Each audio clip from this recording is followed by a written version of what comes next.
Всем кротовый привет, друзья, с вами снова Паша Фриман. И сегодняшний обзор будет о танке Leopard А1 L44. Ну и так как он имеет такие же характеристики, как и обычный Leopard А1, то можете проецировать это видео сразу на оба этих танка. Добавлю только то, что премиумный Лёпик всего на 600 кг тяжелее и имеет 120 мм орудие, а обычный Leopard А1 105 мм. И на нашем премиумном Леопарде имеется тепловизор. У меня достаточно часто спрашивают, стоит ли его покупать, и сейчас мы в этом разберемся. Собственно, по классике мы начнем с характеристик танка, а затем перейдем к рекомендациям по геймплею.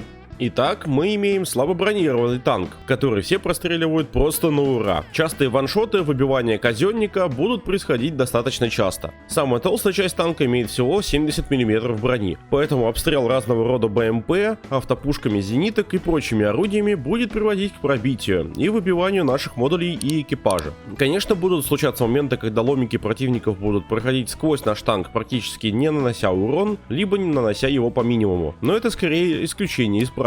Еще я замечал, что из-за нашей, скажем так, экранированности иногда мы переживаем попадание птуров, хэшей и фугасов, но и это случается нечасто. Далее хочу отметить орудие танка, в котором по сути и кроется основное отличие от обычного Леопарда А1. Мы имеем 120 мм орудие Rheinmetall L44, которое заряжается отличными ломиками почти под 400 мм пробоя, при этом с неплохим заброневым воздействием. Перезарядка у нас такая же, как и на 105 мм орудии, то бишь на экспертах 7,1 секунда. Углы вертикального наведения равны от минус 9 до плюс 20 градусов, что в принципе позволяет нам стрелять из-за холмов и складок местности. Но мы не можем прицеливаться во врага, если он объедет нас сзади, из-за моторно-трансмиссионного деления. Оно не позволит нам направить орудие под 0 градусов.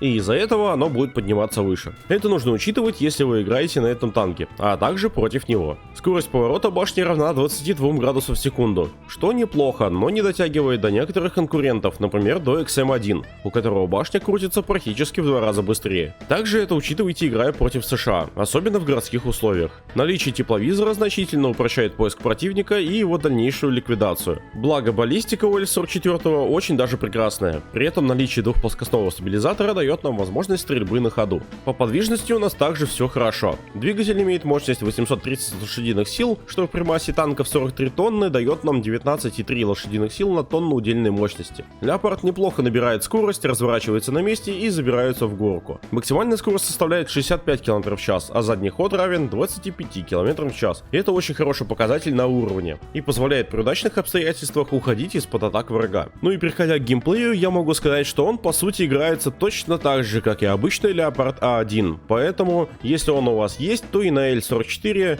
вы очень быстро привыкнете играть. Конечно, мы обладаем преимуществами в виде более мощного орудия и наличием тепловизора, ну и также повышенным доходом серебра и опыта, так как он является премиумным. Еще бонусом будет более низкая стоимость ремонта в 2900 серебра против 7500 у обычного Leopard А1. Но это будет полезно только для тех, кто считает копейки ремонта и постоянно оправдывает свое неумение играть плохой экономикой, которая не дает выйти в плюс. По тактике боя вы можете применять Leopard L44 по-разному. Хотите, сидите в засаде, хотите, стреляйте издалека, но я лично рекомендую играть максимально активно, с захватами точек и объездами врагов. Благо наша подвижность позволяет это делать. В таком случае вы максимально эффективно сможете прокачивать технику Германии и фармить горы серебра. Но стоит опасаться своего боевого рейтинга, ведь он равен 9.0. А это значит, что попадание против сильных противников вам практически гарантировано. Самые частые боевые рейтинги, на которых я попадаю на этом танке, были от 9.0 до 9.7. Поэтому я рекомендую покупать данный танк только если вы уже знаете, как играть в War Thunder, а именно изучили карты и уязвимые зоны вражеских танков. Ведь новичок, купивший этот танк, будет вынужден постоянно отправляться в ангар, неправильно выезжая на врага и не зная таймингов. Ну и конечно же, не зная, куда стрелять.